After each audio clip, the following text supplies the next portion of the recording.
भंडारा जिल्ह्याच्या जवाहरनगर येथील आयुध निर्माण कंपनीमध्ये स्फोट झाला। या कंपनीमध्ये 8 जणांचा मृत्यू झाला असून 5 जण गंभीर जखमी आहेत। त्यामुळे आज मृतकाच्या कुटुंबियांनी कंपनी समोर ठिय्या आंदोलन केलं असून विविध मागण्या मान्य कराव्या यासाठी बसली आहेत। तसेच जेईवर गुन्हा दाखल करावा, मृतकांना शहीदचा दर्जा द्यावा व केंद्र व राज्य शासनाने आर्थिक मदत तात्काळ जाहीर करावी आणि मृतकांच्या कुटुंबियातील एका व्यक्तीला नोकरीत समाविष्ट करावे, अशा मागण्याला घेऊन आंदोलन सुरू केले आहे। आमदार भोंडेकर यांनी आंदोलनस्थळी भेट देत पाठिंबा देऊन जीएम यावर तत्काळ गुन्हा दाखल करावा व निलंबित करावे अशी मागणी देखील केली आहे। हा जो आंदोलन आहे ना, हा आंदोलन त्यांची तीव्र भावना आहेत आणि याला कारणीभूत हे जीएमच आहेत। इथले जे मॅनेजर आहेत ना, हे त्यांना काल बोलतायत। काल मी इकडे आलो होतो, दुपारी होतो, आपल्या सगळ्यांशी बोलून पण गेलो, नंतर मी परत त्या दवाखान्यात पण भेटलो। परंतु रात्री जेव्हा हे सगळ्यांनी आंदोलन झालं तर त्यांनी समाधानकारक उत्तर द्यायला पाहिजे होतं। त्यांनी म्हटलं की ते अप्रेंटिसचा जो मुलगा आहे तो फिरायला गेला, म्हणजे याच्या बापाचा होता का, इकडे गार्डन होतं का, तो फिरायला गेले। म्हणजे जे बिचारे शहीद झालेले आहेत, जे मृत्यू पावलेले आहेत, त्यांच्या घरच्या लोकांचे, गावाच्या लोकांची भावना तीव्र आहे आणि यांना जर हे वरिष्ठ अधिकारी जर असे बोलत असतील तर नक्कीच हे दुर्दैव आहे।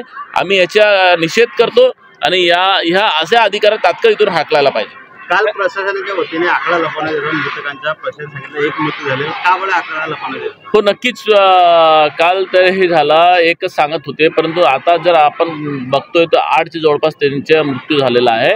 तर हे कुठेतरी मिसमॅनेजमेंट ह्या जीएमचा दिसतोय। तर नक्कीच जे आहे वास्तविकता ते सांगायला पाहिजे आणि हे लपण्यासारखी गोष्ट नाहीच आहे।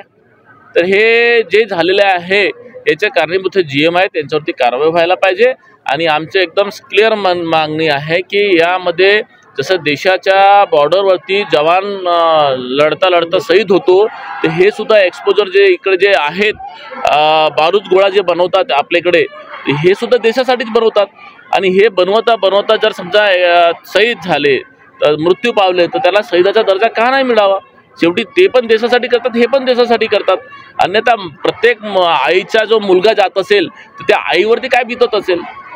आणि याच्या आमची मागणी आहे की ह्या सगळ्या ज्या मृतकांना शहीदाचा दर्जा मिळावा आणि राज्य शासनाने केंद्र शासनाकडून आर्थिक पॅकेज ताबडतोब घोषित व्हावं आणि यांच्या घराच्या लोकांना नोकरीची पण तरतूद व्हावी, पेन्शनची तरतूद व्हावी आणि जे आजूबाजूच्या गावाच्या ह्या फॅक्टरीमुळे धोका निर्माण झालेला आहे, यांच्या केंद्र शासनाच्या वतीने पॅकेज किंवा पुनर्वसन हे काहीतरी त्यांना जाहीर करावं। तुम्ही सत्तेमध्ये, तुम्ही आंदोलनामध्ये सहभागी होणार? मी बाळासाहेबांचा कार्यकर्ता, बाळासाहेबांनी शिकवलेला जिथे अन्याय झाला तिथं आपण धावायला पाहिजे आणि मी सत्याच्या विरोधात म्हणून नाही आहे, जनतेसोबत आहे।